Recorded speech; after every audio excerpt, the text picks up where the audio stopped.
Hello there, Star Wars fans, and welcome back to another RebelScum.com video. And today we have a special treat for you. I can honestly say I don't think this has ever been attempted before. So what we're doing today is we're going to do a action figure review by the person who played the character. Oh. And we're going to get your take on it, because I know I've talked about this figure before, but what do you think about this figure? So here we have the Mandalorian Black Series number 11, Q9-0, the character you played in The Mandalorian. So what do you think so far? There's the packaging. I love that Hasbro brought out a Black Series 0. First of all, he is so cool, but the fact that they, made one of this character is just so, I'm so grateful. Because as a kid, if you want to be in Star Wars, that's the dream. But you never imagined that it would be to a point where you actually get a figure. So he's so cool. The other thing is they scan, they 3D scan me in the costume. So these are all the proportions of what I look like in the costume. Now, you mentioned in our previous interview, and for those of you who did not watch the interview with Mr. Chris Bartlett here, that you go back, click on that. I'm sure there'll be a link up here somewhere. Click on that link and watch that if you haven't watched it yet. But you mentioned in our interview that you were not plated up from the waist down. So did they? I guess they just scanned you from the torso up, or did they just fill in the figure, I guess, with the CGI model? Well, they scanned me, my whole body. So there is a scan out there of me just with Zero with just spandex legs. Okay. But then they digitally, since in the show I had CGI legs, and they. So when do you think we'll get Comfy Pants Zero? You mean no pants Zero? Probably, hopefully, never. I mean, he had pants. It just wasn't metallic plating. No, pants, right? Yeah, it didn't look anything like this. But anyway, what I like about this, like on the art, I also posed for all of this art. So you posed for? Oh, that's cool. Yeah. So what they do is we do a whole series of photos where the actor, poses as what the character might look like. And so they just said, go. So I did everything I would want to see as a fan of this character, because I knew, this possibility might exist. But anyway, yeah, so this is one of those poses you can see there. We did a whole bunch of them. And, there's a handsome shot. Yeah, it's a good shot. Yeah. Yeah. All right, well, let's break this bad boy out and see what you think of the actual figure. When the first time they handed me his blaster, my mind raced about backstory. How did because it looks very much like... It's a similar E33 model to Boba Fett's, yeah. Right. So I wondered as... There's that. There we go. Since you're talking about that now. I wondered... There we go. I wondered if this was Boba Fett's blaster, because this is the first time, we've seen one of these on the show. So I kind of fantasized that I had defeated Boba Fett and taken his blaster. Because at that point, he wasn't on the show.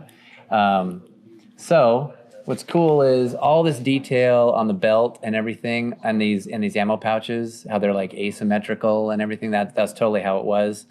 And these wires being actually separate is really cool, because they were. But yeah, my favorite part of this is the posability. This character is so posable. If I could get the sometimes you gotta. Luckily, it's soft rubbery plastic. Yeah. So he really is an action figure. Like he's so articulated that you can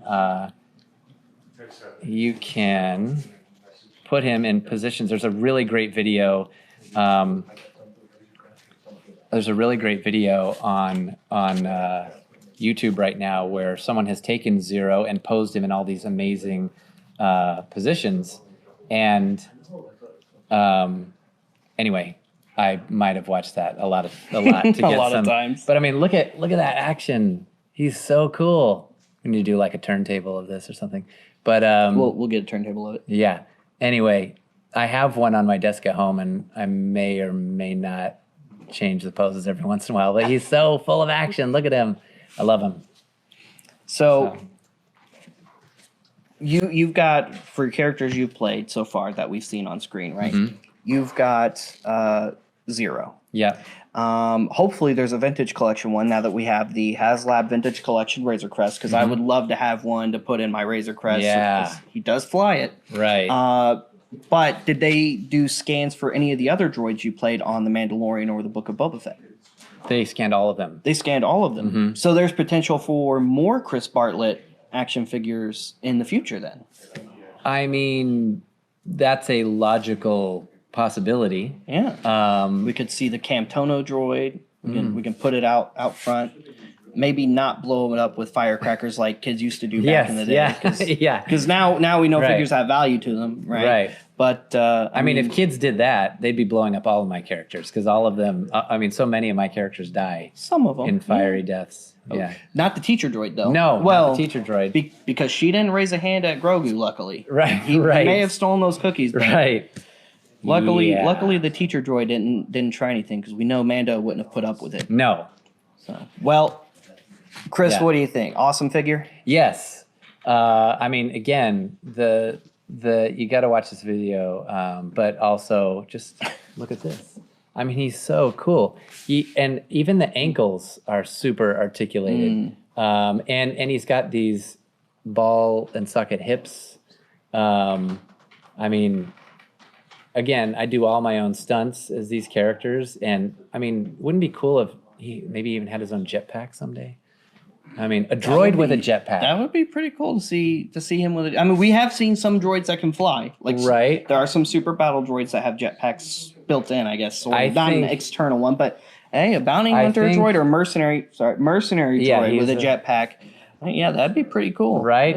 I would love to play a droid with a jetpack. I mean, you've already got the jetpack posed down. Look at that. Like that, right? That's pretty sweet. Thanks. Anyway, guys, that's all the time we have for today. Thank you so much for tuning into this figure review by Chris Bartlett here, where he reviewed his very own action figure, and that's got to be an interesting take, right? It's so surreal. Yeah. It's so. Again, I feel like I need to tell my 8-year-old self, just wait. Just wait. Something magical coming. There you go. Guys, stay tuned for more awesome RebelScum.com content. Make sure you're going to the website daily for all kinds of news, articles, information, videos, and toy reviews, such as this one. This is a new thing, so make sure you're watching out for these in the future. And the best way to do that is just like and subscribe to our YouTube channel. Hit that notification button so you know when videos go up. And also make sure you go to RebelScumShop.com for all kinds of awesome merch and swag. We'll see you guys later. We'll see you another time. May the Force be with all of you, you Rebel Scum.